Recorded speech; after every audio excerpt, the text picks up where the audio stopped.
Hi friends, ఈ beetroot క్యారెట్తో నేను halwa recipe చూపెడుతున్నాను. చూసేయండి, చాలా ఈజీగా ఉంటుంది ప్రాసెస్. ముందుగా బీట్రూట్ని ఇలా తొక్క తీసి నీట్గా వాష్ చేసి పెట్టుకోవాలి. ఇంకా ఇలాంటి తురిమేది ఉంటుంది కదా, దాన్ని తీసుకొని బీట్రూట్ని క్యారెట్ని తురిమేసి పెట్టుకోవాలి. ఎక్కడ వీడియోని స్కిప్ చేయకుండా చూడండి, అర్థమవుతుంది. చాలా ఈజీ ప్రాసెస్లో నేను చూపెడతాను. టేస్ట్ మాత్రం సూపర్గా ఉంటుంది. ఇలా అన్నీ తురిమిన తర్వాత ఇంకా స్టవ్ వెలిగించుకొని ఒక డబ్రా పెట్టుకొని ఇందులోకి 3-4 స్పూన్ల నెయ్యి వేసుకొని, నెయ్యి వేడైన తర్వాత కట్ చేసి పెట్టుకున్న జీడిపప్పులను వేసి దూరగా వేయించి పక్కన పెట్టుకోవాలి. నెక్స్ట్ అదే నెయ్యిలో తురిమి పెట్టుకున్న బీట్రూట్ క్యారెట్ని వేసి మొత్తం కలిపెట్టి కొంచెం వాటర్ వేసి మూత పెట్టేసి మగ్గేంత వరకు మగ్గించుకోవాలి. ఈ హల్వా చేయడానికి టైం ఎక్కువనే పడుతుంది. కొంచెం ఓపికతో చేసుకుంటే టేస్ట్ మాత్రం సూపర్గా ఉంటుంది. ఇంకా ఈ బీట్రూట్ మగ్గేంత వరకు ఇంకా తగినంత బెల్లంని తీసుకొని దంచేసి ఇంకా అందులో కొంచెం వాటర్ వేసి పక్కన బెల్లం కరిగించుకుంటున్నాను.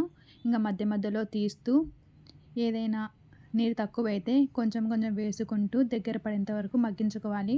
స్లో ఫ్లేమ్ మీద హై ఫ్లేమ్ మీద పెట్టేస్తే మాడిపోతుంది.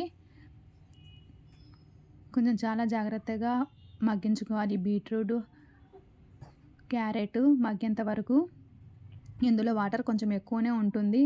వాటర్ మొత్తం ఇంకిపోయేంత వరకు మధ్య మధ్యలో తీస్తూ దగ్గర పడేంత వరకు కలుపుకోవాలి. ఇంకా మొత్తం వాటర్ ఇంకిపోయినాక ఇలా కొంచెం తీసుకొని తింటే మెత్తపడుతుంది. అప్పుడు ఇంకా కరిగించి పెట్టుకున్న బెల్లాన్ని మొత్తాన్ని వేసేసి మొత్తం కలిపేసి మూత పెట్టేసి 5 మినిట్స్ దగ్గర పడేంత వరకు ఉడికించుకోవాలి. ఇలా చూడండి, కొంచెం దగ్గర పడింది కదా. ఇంకా ఇందులోకి నేను యాలకుల పొడి వేస్తున్నాను.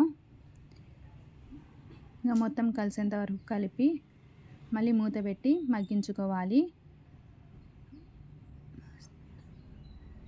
కొంతసేపటికి ఇలా మొత్తం దగ్గర పడిపోతుంది. ఇలా ఉన్నప్పుడు ఇంకా మనం పక్కన వేయించి పెట్టుకున్న జీడిపప్పుల్ని వేసి ఇంకా కొంచెం దగ్గర పడేంత వరకు 10 మినిట్స్ దాకా మగ్గించుకుని స్టవ్ ఆఫ్ చేసుకోవడమే.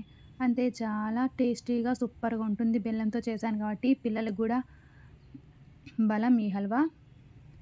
చూడండి, ఇంత దగ్గర రావాలి. దీనికి టైం ఎక్కువనే పడుతుంది. నాకు 1 అవర్ పట్టింది ఇది మొత్తం చేసాక. ఓకేనా? నా వీడియో కనుక నచ్చితే సబ్స్క్రైబ్ చేయండి, లైక్ చేయండి. Thank you for watching. Bye.